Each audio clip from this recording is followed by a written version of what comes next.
In this life, I'm a firm believer of one thing. You're either a winner or a loser. This can be in something from as simple as a sports game where the results are right there for you. You won or you lost. Or something like your education, and even something like your wealth, where you know how much money you have and where that lines up with averages and the life you want to live. So by a show of hands, how many of you attended a high school in the state of Ohio? All right, so that's well over half the class. Unfortunately, I have some bad news for you. You're probably a loser based on the Ohio Department of Education's requirements in the financial literacy. My name is Brandon Poundstone. I'm one of your fellow losers, and I am presenting based on looking for a change in the Ohio High School Department of Education's financial literacy requirements. So these requirements start with one key problem based on what the Ohio Department of Education wants us to learn about. They want us to focus on ancient history and learning a foreign language that we'll probably forget within a year or two, instead of important financial concepts like how to buy a car or a house, or even something as simple as how to write a check. According to a study done by Zach Friedman of Forbes, 78% of Americans are living paycheck to paycheck. This means that they are struggling to pay bills and provide food for their families, and that 78% of people in America have no ability to save for their futures. The study also found that only 32% of Americans use a budget every month, and only 56% of Americans save $100 or less per month. This information reflects pretty highly in our homelessness and poverty rates in America, as well as the United States. And the reason for this is because we have no idea how to do this because we're not taught at a young age. So financial literacy is a topic that we should be learning from elementary school all the way through middle and high school. However, if you're like myself, I only got a little bit of experience in high school as I took a personal finance class, but this was my choice. It was not required by the school or by my education. And then outside of school and my personal finance class, I, like many others, didn't get nobody else was impacting my financial choices. My parents had told me to save my money, don't spend your money on stupid things, but that's about the extent to which I got in regards to money. My parents were oftentimes uncomfortable, as is the case for many others. A study was done by Champlain College, and it found that they surveyed a group of young kids, and they said that only 23% of them talked to their parents consistently about money or financial issues. So, the Ohio Learning Standards requirements for graduations are very broad and confusing. The Ohio Department of Education does state that it is required for graduation, but it's left up to the individual districts to determine the best way to implement a financial literacy education. This sets up extreme variability in the abilities of students in Ohio from district to district, as one student from a better district may have more information and be better set up, when somebody from a struggling district may have no information at all.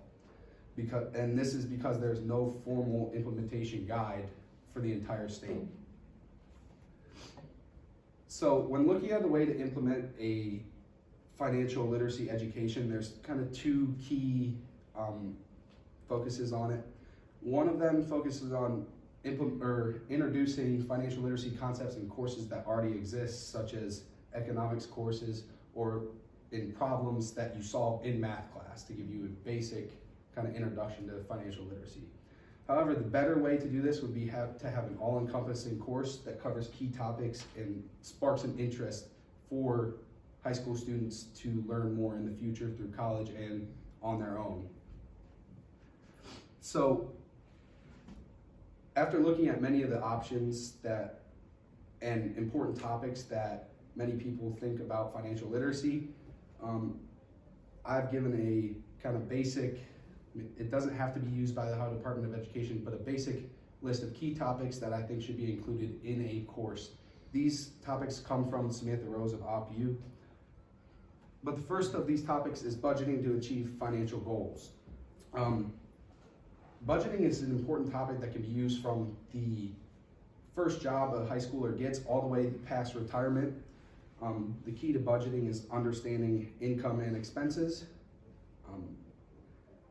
And by understanding budgeting, students will have the opportunity to create or to save and create stuff like an emergency fund, which will be useful in the future in case they lose their job or something along those lines.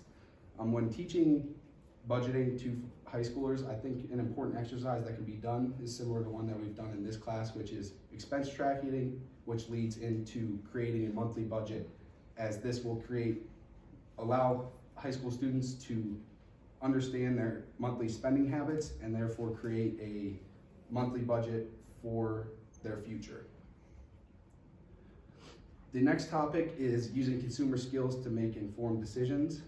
High schoolers, including myself when I was in high school, struggle to make smart purchases. You get out into the real world, and this is for college students as well. You get out into the real world and you want to make these big purchases. You want to buy a home, you want to buy a car, but you don't have the proper savings for this. So that oftentimes lead to bad decisions, which can bury you into the future. A key point in this is comparison shopping, which is something I think we have all done. It's very simple. You go to the store, you see a product, or you go to different stores, you see a similar product and you see the different prices that this product can cost, and you end up buying the cheaper one. The ability to do this frees up money in your monthly budget and builds off that budgeting concept by allowing you to save more in order to make these bigger purchases like the home and the car in the future.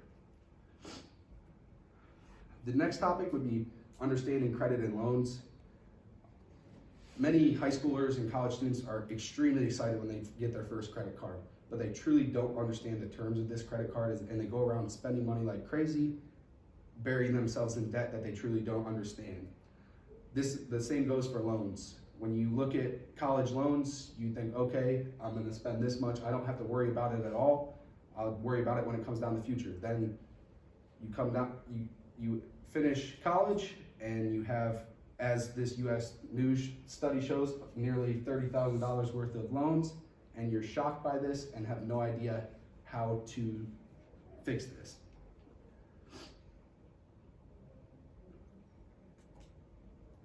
Building off of that concept of understanding credit and loans would be effectively using credit and loans.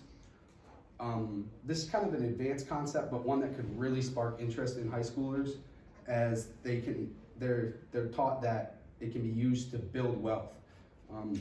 Leveraging or effectively using credit and loans, also known as leveraging debt, can be used for funding your school, buying real estate, and other things that can make you money in the future. And then finally is how career choices can impact your quality of life. This is a huge concept that I don't think gets enough attention in the current Ohio high school standards. When you're going to college and deciding what you want to do, making your decision on what college you want to go to based off what you want to do, you're essentially making a decision that's going to affect you for the next 40 to 60 years of your life until you're retired. By expressing the importance of this decision, you can better be prepared for this. I think that we should focus on having high school students shadow in fields they're interested in, and also learning about the importance of mentorship through this process. These 5 key concepts are not something that necessarily has to be used by the Ohio Department of Education, but I believe it does get going in the right direction. Obviously, this is only the tip of the iceberg when it comes to financial literacy, but I do believe by introducing high school students to these topics, it will spark an interest in the future for them and allow us to reduce those rates of homelessness, poverty, and increase our overall intelligence when it comes to financial literacy in the state of Ohio. Here are my image attributions and references.